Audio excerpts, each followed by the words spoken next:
Hey there, just want to make a quick video talking about the Sloan Regal flush valves. A lot of people have issues with this connection right here leaking, and I just wanted to show a couple of tips.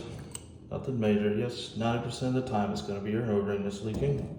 If there's a drip, small leak, you always want to make sure your O-ring does have a rounded top. Make sure it is rounded at the center of the O-ring.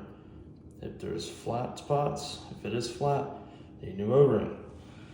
If that's not the issue, it's possible this one's in good shape, but there could be pitting or corrosion in here. You want to make sure you can either clean it, sand it, make sure there's a nice smooth mating surface. Also, this O-ring is very susceptible to being pinched, causing leaks. You never want to just push these straight in. You don't need lube.